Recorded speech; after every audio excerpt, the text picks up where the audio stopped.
No. Yes, I am a student here at Notre Dame. I actually am in my first year of the Master's in Theological Studies program. So I just arrived on campus 2 days ago, and actually just out my window is St. Mary's Lake. So even though the conference couldn't be here, in a way it is, since you're watching me. Um, so yeah, I'd like to wish everyone a happy afternoon. And before diving in, I want to extend some words of thanks. First, to the association for providing me the opportunity to speak with each of you today on this topic of interest to me. Second, to Professor Sailor Regan, Father Edward Andreyko, Brother Bobby McFadden, and Luisa Andrade. To each of them for having in their own way introduced me to John Henry Newman and encouraging me to see him as a guide for our times and a saint for our season. Finally, I want to thank each of you present here. It's really a humbling experience for me to talk about Newman to people who know him so much better than me. So I really hope that this can be an experience of learning for me. And I look forward to the conversation that follows my presentation.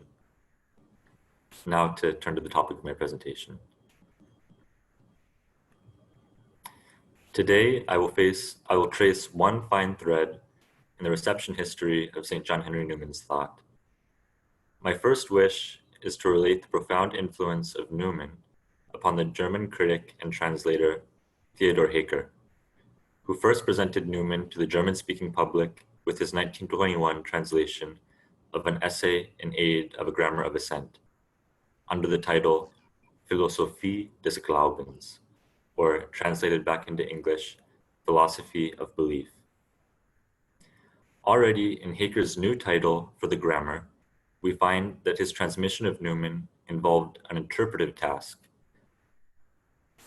one that allows us to approach Newman's work with fresh eyes, to ask new questions, like, what does Newman even mean by speaking about a grammar of assent?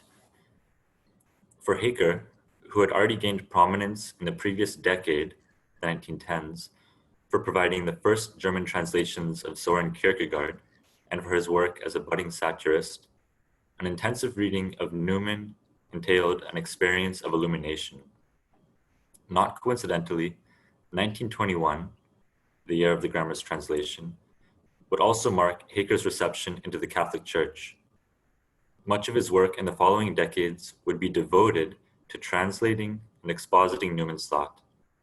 During this time, Newman's influence seemed to reach every aspect of Hecker's work as a writer.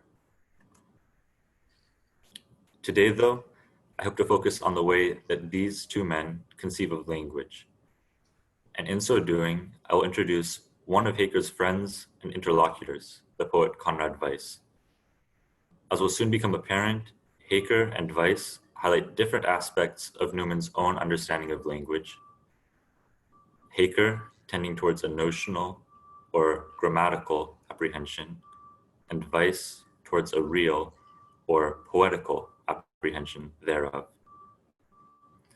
Although Hecker's and Weiss's conceptions of words and language are sometimes given in distinct opposition, weighing their two perspectives alongside each other ultimately provides us with a richer understanding of the role of language in communicating reality. Ultimately, however, God is not pleased to save his people in dialectics, to paraphrase a line dared to Newman. I plan to close my talk by considering the life of faith of these two men in a dark moment in our world's history, at the onset of the Second World War, hoping to impart that John Henry Newman is a saint for our season, but not for our season only, and that these men, touched by his work, may be guides for our times as well. So briefly to recap the structure of the talk. First, I want to give the context of Hecker's encounter with Newman. Second, I want to approach the topic of language in Newman and Hecker. Third, I will present the poet Conrad Weiss's criticisms of Haecker as a balance and counterpoint. Finally, before concluding, I will provide some remarks on the faith of these two men in the midst of the Second World War. First then, the context for Newman's reception. It's often said that Newman wrote himself into the Catholic Church, first with his contributions to the Tracts for the Times, and definitively in his essay on the development of doctrine. If so much is true, one can just as well claim that Theodor Haecker translated himself into the church through his engagement with Newman. Born 1879 into a Lutheran family in the region of Swabia, Haecker experienced an education oft disrupted by the need to work through financial hardship.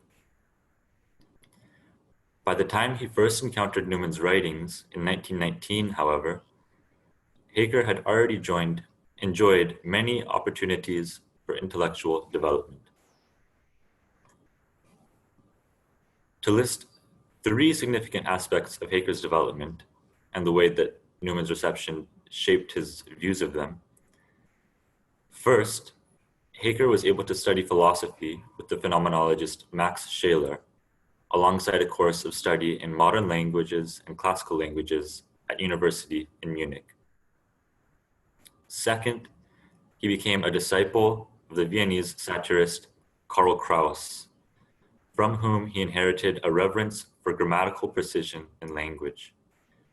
It was Kraus who attributed the moral folly of his times to grammatical mistakes and imprecisions, going to great lengths to show how his contemporary culture had deviated from the pre-established harmony of word and world.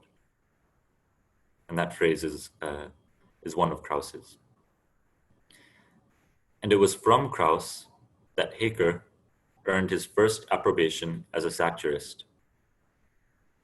Finally, Haecker found in Soren Kierkegaard a philosopher who searched passionately for the truth and upheld the primacy of conscience.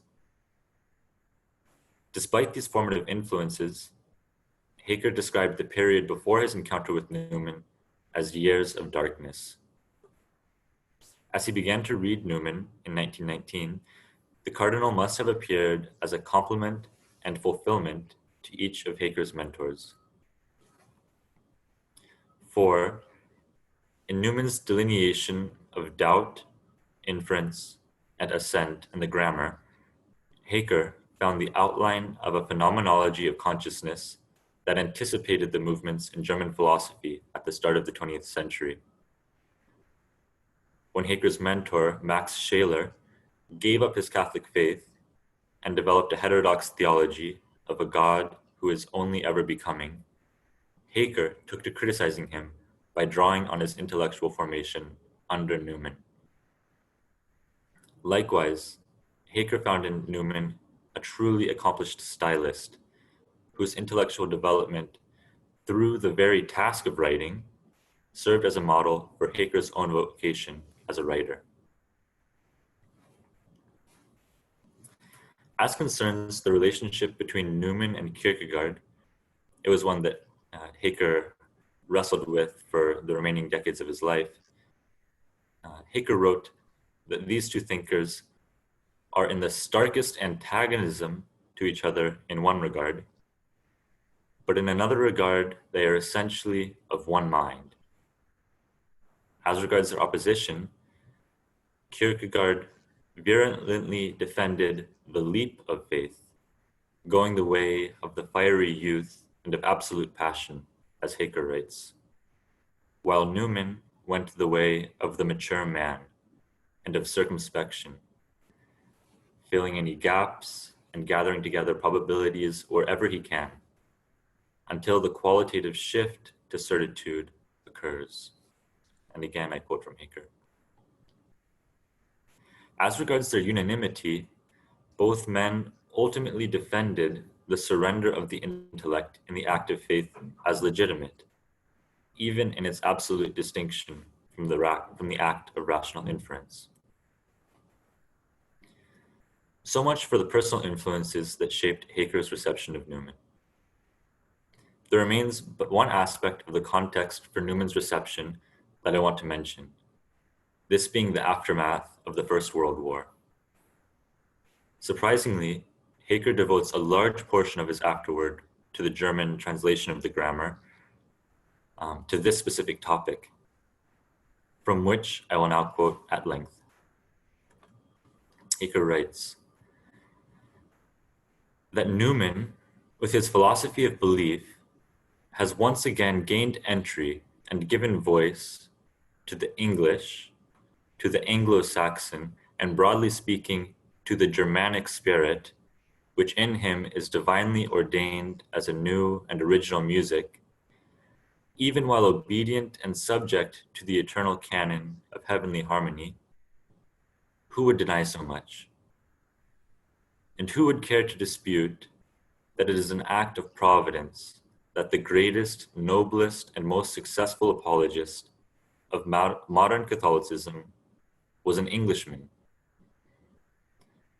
It is an act of divine providence, and I believe, and a gift of divine love, to call leaders and teachers such as Newman from out of the middle of mighty peoples.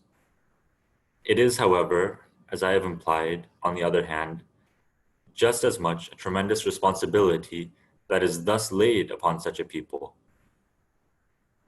And therefore, it is a heart-rending omen that the new epoch of Anglo-Saxon world hegemony has been inaugurated with unchristian acts of suicidal injustice, insofar as we all live under the ever more hopeless consequences of the marked hour when America did not keep a solemn promise, so good as given before God, and thus incurred the guilt of a broken word which can only bring disgrace and corruption.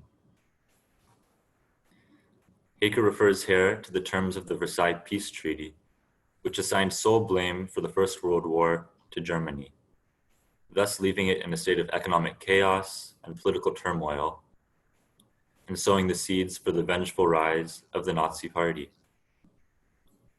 Haecker's recommendation of the Englishman Newman to a German readership less than 3 years after the close of the war thus required some justification. Haecker provides one in a theological register, writing, "The last presupposition, the deepest principle, the last conclusion of England's politics is the deeply hidden but terribly effective superstition of being the elected people without, however, having any sort of revelation from God in support of it. This dark thought could dissolve back into nothing, only when it abandons itself to the holy clear light of the one supranational Church of Christ, to which Newman has shown his people the way. But before this light, the thought is afraid, as before its own annihilation." Thus, Haecker upholds Newman's love of country, his truthfulness, and his justice as the virtues which led him to have such a significant role for the life of faith in England, and henceforth, which recommend him to readers the world over. Imagine writing such a stark paragraph in the very year of your conversion to the Catholic Church. It's a very strongly written accusation. Recognizing Newman's significance for his life and times, Haecker would go on to translate the Essay on Development of Doctrine and many of Newman's homilies and meditations in subsequent decades. Thus, alongside St. Edith Stein, who translated Newman's idea of a university and a collection of his letters and diary books, and alongside Father Eric Shivara, who worked with her to weave Newman's thought with developments in German phenomenology and theology, Haecker can be considered of first-rank importance in carrying Newman over into German. We now turn to the second portion of my talk, Newman's and Haecker's visions of language. which can be broached by the question mentioned in my introduction. What does Newman mean to convey when he titles his magnum opus An Essay in Aid of a Grammar of Assent? It must have been due to the peculiarity of that title that Haecker exchanged it for a much simpler one in his German translation, Philosophie des Glaubens, Philosophy of Belief. I would like to propose two explanations of the title supported by the work itself. The first pertains to the work's structure. Newman, quite literally, decides to open his book in the form of a grammar, delineating three sorts of propositions, each consisting of a subject, predicate, and copula: the interrogative, the conditional, and the categorical. And then their corresponding mental acts: doubt, inference, and assent. Thus, in the first pages of the grammar, Newman provides a basic analogy between the structure of language and the natural activities of the human mind. Newman's work proceeds upon this analogy and focuses on the third pair of terms: the categorical proposition and the act of assent. Newman's work proceeds upon this analogy, hence the title, An Essay in Aid of a Grammar of Assent. So much for the first explanation, whose governing term is grammar. A second explanation might be offered, however, whose governing term is assent. For when Newman first presents real and notional apprehension of propositions in the third chapter of the grammar, he identifies the grammarian as an exemplar of one who apprehends language notionally, writing that the grammarian has to determine the force of words and phrases, he has to master the structure of sentences and the composition of paragraphs, he has to compare languages with languages to ascertain the mind of the original author in the mold of a translation. You can imagine how Haecker identifies with that description that Newman himself offers. But Newman goes on to highlight the peculiar fact that a schoolboy with sufficient grammatical knowledge can perfectly translate an economic treatise from French to English without having the faintest conception of what the treatise had determined. Finally, when giving a fuller account of notional apprehension, of which grammar is his exemplar, Newman writes in a crucial passage, "It is plain what a different sense language will bear in this system of intellectual notions from what it has when it is the representative of things. And such a use of it is not only the very foundation of all science, but may be and is carried out in literature and in the ordinary intercourse of man with man. And thus it comes to pass that individual propositions about the concrete almost cease to be and are diluted or starved into abstract notions. The events of history and the characters who figure in it lose their individuality. All the fullness of meaning, which I have described as accruing to language from experience, now that experience is absent, necessarily becomes to the multitude of men nothing but a heap of notions." The vividness with which Newman paints this deterioration of language reveals a very palpable fear that motivates the writing of this work. An unmoored grammatical apprehension of language means a divorce from the world given in experience, a divorce from history, a divorce from the central tenet of the Christian faith, the incarnation of the Word. A language must be preserved that communicates concrete experience, that can be apprehended really and believed. Newman must preserve a grammar anchored in assent. Hence, the title of his work, An Essay in Aid of a Grammar of Assent.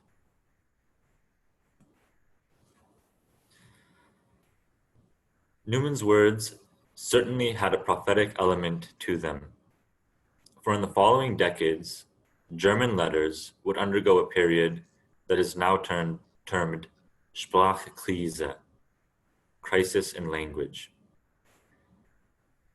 This period had ramifications in both philosophy and literature, whose constituent members expressed the doubt that language could communicate real experience. Such a crisis was heralded by Nietzsche with such words as, "I am afraid we are not rid of God because we still have faith in grammar," given in his Twilight of the Idols. It was on the heels of this crisis, which threatened the rupture of truth, life, and beauty in the minds of many men, that Haeckel first translated Newman into German, and himself attempted to make an intervention. In his essay, Truth and Life, Haeckel presented language as an image of the human being, consisting in a physical component, words that are carried in sound, an animate component, signals that enable communication as animals themselves can communicate, and a spiritual component, a grammar that facilitates the act of understanding. Taking Nietzsche's claim that faith in grammar preserves faith in God as true, Haeckel goes on to argue, and I quote, that from the belief in grammar and language, that there is a subject and a predicate, and the copula is, which is the single bridge across all abysses of being from the worm up to God. From the belief that there is a substantivum and an adjectivum and a verbum, can one follow a straight path to belief in God. And when grace is added, to belief in the verbum, the Word of God. And conversely, the denial of grammar can lead to the denial of the true God, who is spirit, as the denial of God can plunge the human being into speechlessness or into the mush of sounds and images odious to language, and the babbling of a large portion of our contemporary literature. Haeckel's diagnosis is thus clear. Language is deteriorating because its grammar has been rejected, just as philosophy is deteriorating because human reason's capacity for truth has been denied, and just as humanity itself is suffering because it has denied its place as imago Dei. Language, God's creature, which acts as a clear medium between the human mind and the world it contemplates, language, which itself participates in truth and beauty and securely transmits the mysteries of faith, falls apart as humanity falls apart, precisely when faith in God and faith in grammar are relinquished. So says Haeckel in his intervention. I briefly would like to turn to the contribution of one of Haeckel's contemporaries, the poet and critic Conrad Weiss, to flesh out both of their positions. A fellow Swabian born just 1 year after Haeckel in 1880, Conrad Weiss also grew up in straitened financial circumstances, and like Haeckel, he worked as an editor of a literary journal after prematurely discontinuing his university education. Unlike Haeckel, Weiss maintained a persistently idiosyncratic writing style and struggled to maintain any readership for either his art, critical, or his poetical publications. The small circle devoted to reading Weiss nonetheless recognized in his writing a singular achievement, such that one of his commentators, the literary scholar Friedhelm Kemp wrote of him, "Here, once again, after centuries, we encounter an originary Christian poetry, as it has occurred in another region of language with similar strength and immediacy, perhaps only in the English lyricist Gerard Manley Hopkins." Indeed, Weiss's and Hopkins' achievements are not similar in rank only. Rather, both men exhibited a rare capacity to express the mysterious relationship between the individual creature and the incarnate word. Think of Hopkins as kingfishers catch fire. Likewise, both Hopkins and Weiss lamented that their languages had fallen short of their predecessors, mirroring the intellectual deterioration of the modern era. Another of Weiss's most devoted readers, the famed philosopher Josef Pieper, cared to write of him, "It is certain that a deep and magnificent vision of history is expressed in the work of this poet, who perhaps is the only seer of our times in the ancient sense of the word. It was arduously brought to word, as if in labor pains, and it is an arduous task to decipher it." It was Pieper's great hope, never fulfilled, to publish an edition of Weiss's collected works after Weiss's death. Now then, to return to the topic at hand, what was Weiss's response to Haeckel on the issue of grammar?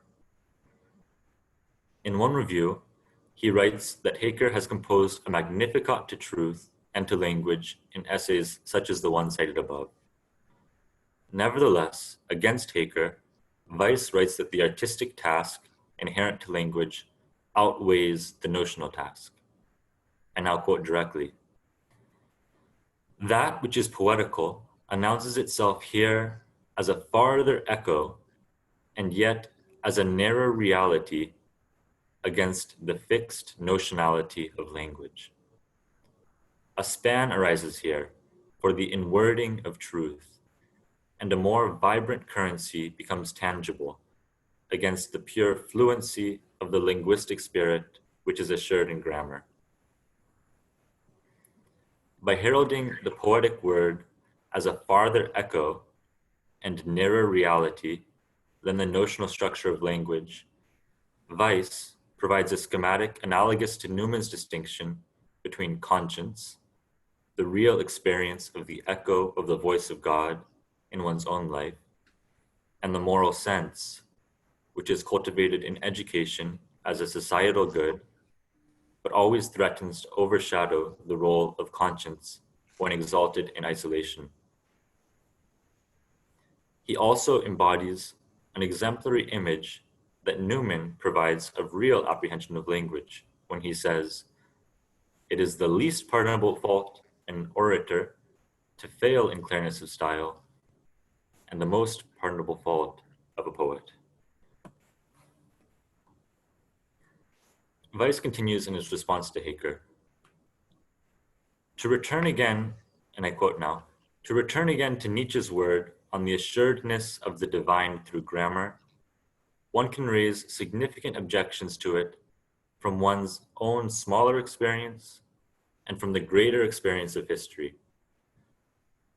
One can experience that the human being who abandons God immediately raises up grammar as a regulative which is supposed to guarantee him societal cohesion and the means of understanding free from the divine. One has been able to experience this in progressive literary movements, and one can make the observation that a weak-hearted politician is ready to give up higher values, but holds fast to grammar with pedantry." I'm reminded here of C.S. Lewis's claim that the abolition of man occurs first in grammar textbooks that deny the transcendental experiences constitutive of the poetic act.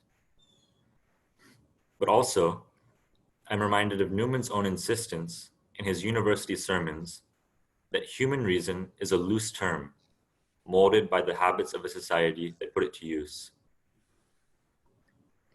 It is at the close of his 10th university sermon, given in 1839, that Newman surmised, half the controversies in the world are verbal ones.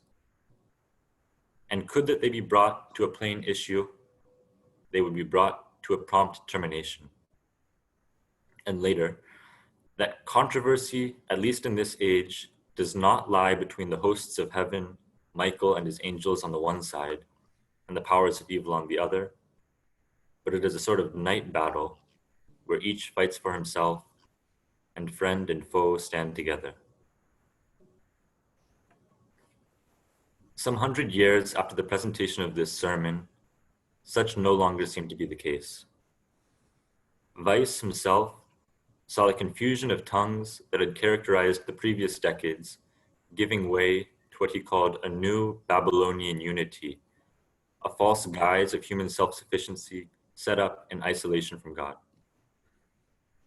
As Weiss lay on his deathbed in 1939, Theodor Haker, with whom he had this verbal argument some decade before, wrote a poem to his countrymen in gratitude for his life and work, writing to Weiss, "No song but yours strikes so true into the heart of pain that it breaks out in lovely loud lament, music of home and of the Swabian vice." His poem ends not with these words, but with a question piercing the bleakness of their age. Must we remain without a holy hymn because we wait and no Redeemer comes? Does faith lie dead and withered all our hope? Are hatred, reason, love, all delusions then? Ultimately, Haker would not succumb to these temptations to despair.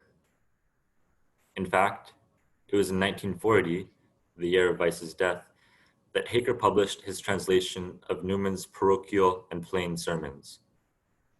In subsequent years, he would read from these and from his own work to the dissident student group, the White Rose, thus planting the seeds that would allow these youth to be one of the few signs of resistance against the Third Reich. Sophie Scholl, the leader of this group, described Haker's influence upon her thus, only some 2 weeks before her death by execution. He, Haker, has a very quiet face, a look as though he would look toward the inside. Nobody ever convinced me with this countenance as he did. Haker's role as a teacher and as a model certainly molded the conscience of Scholl and that of her companions when they gave up their lives in the witness to truth and the dignity of the human being. Thus, each in their own ways, Haker and Weiss embodied Newman's own motto, cor ad cor loquitur. In their friendship, in their witness, in their vocation as writers, and in their love of country in the midst of its apostasy.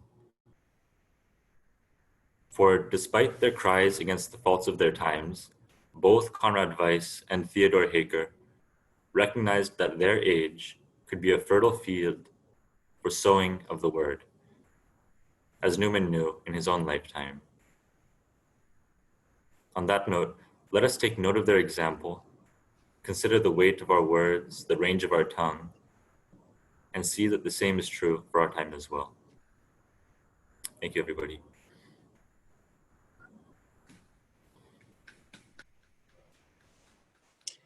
Thank you very much, Christopher. That's a really interesting and thought-provoking talk. So we have 12 minutes for questions and discussions and comments. So if you have any for Christopher, please go ahead.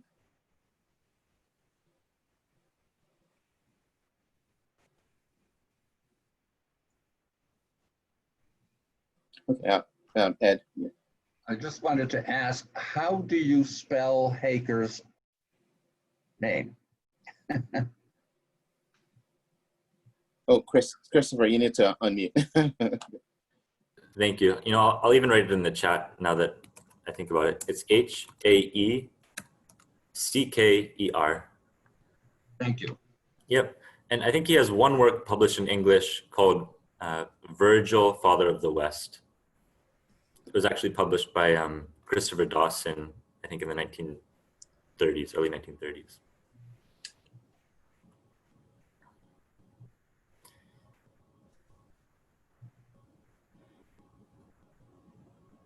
Any other questions or comments?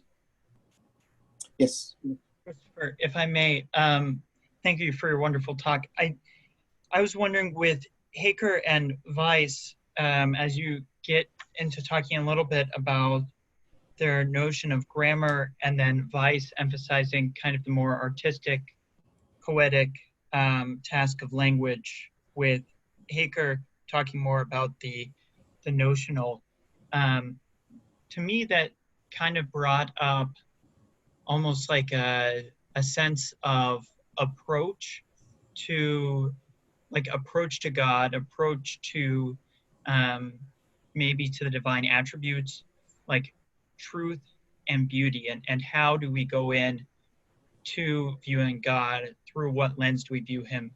But it also kind of occurred that perhaps Weiss could, as I think we see today, could almost accuse Haker of some Pharisaism, almost, with his insistence on the grammar. Is that, are either of those issues raised explicitly by them? Does any of that come up in any of the research that you've done so far? Yeah, I would say, so I think probably both of the way that these men are thinking about language probably in a large part is structured by who they're trying to respond to, in addition to how they're trying to approach God. So there's both an aspect of searching for what is good, true, and beautiful, and also fighting against what is wrong. And I think that Haker probably saw sort of the postmodern rejection of truth as a category of philosophy, beginning in Nietzsche, as something that needed to be combated most of all in his time. And I think Weiss, maybe in a different way, thought that some of the effects of the Enlightenment were lingering, like the overly rationalistic elements of the Enlightenment were lingering in his time and need most to be combated through this polemic against grammar. I know there is a point where Weiss does write about some of Haker's satirical works, that he wrote with such a fiery heart and almost as if he was a man not among men, not treating the people that he was dialoguing with as worthy of the respect of a writer. So there is some element of Weiss also criticizing Haker in that way.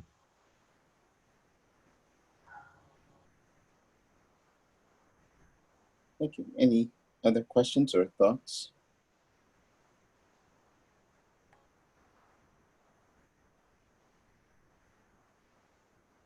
So I have a question, or sort of a couple of questions, I think. I just want to get your sense of just what to think about grammar, what exactly that means.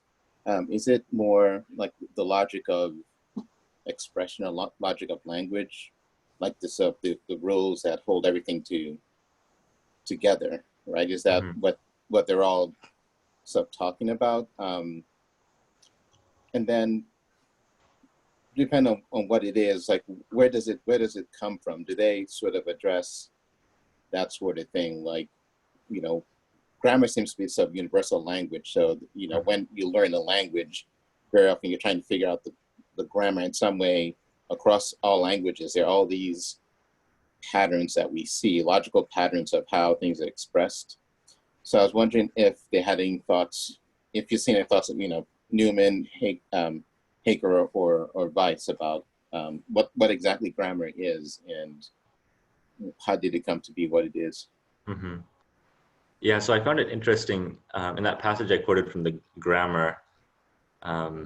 Newman presents the grammarian as one who apprehends language notionally, in contrast with the philosopher and the poet as one who tries to use language to speak about things themselves. So there he talks about grammar largely as dealing with the meaning of words, the translation between one language and another. I think it's probably important to remember that when Newman was talking about grammar, it largely meant the learning of Latin and then maybe Greek, and that informed how to write well in English as well. But then in another work, I think in one of his essays appended to the idea of the university, he talks about grammar as that part of education which helps take someone from a poetical to a philosophical mindset, which he describes as sort of a natural progression from immaturity to maturity. And I thought that was very interesting because it seems to even stand in contrast to what he says in the grammar. So I think it's not even necessarily a completely stable concept within Newman himself. I think that was kind of what I was trying to drive at with the way that Newman even talks about reason, for instance. He wants to say that, yeah, there is a natural faculty of reason, but it's also very much the way that we interpret what reason is so socially embedded. Similarly with grammar, there's very much a social or historical element to it, so that if you look at the way that the medievals approached grammar in comparison with Renaissance humanists, there'll be sort of different things, different ideals will be held up for what it's supposed to be. Great, thank you. Mm-hmm. Yes, Bob. Yeah, I have a question. Thank you very much, Christopher. This is a unique topic. I have a question about the cultural aspect here. Do you happen to know what the influence of these works were on German intellectual culture? In other words, how was Newman received as a result of this work? We know how that is in the English-speaking world, but how was it? Do you have any idea how it was received in Yeah, that? I think in terms of lasting contributions to different thinkers, you can probably see it especially in Erich Guevara and his student Hans Ernst von Balthasar. I think Newman was one of Balthasar's main influences, I think. And I think especially his contribution in the development of doctrine really motivated the way that Balthasar thought about approaching the church fathers, approaching Thomas Aquinas. So I think you can especially see it in sort of those theological giants. As regards the lasting effects on the broader intellectual culture, I don't think I can speak about that yet at this point in my research.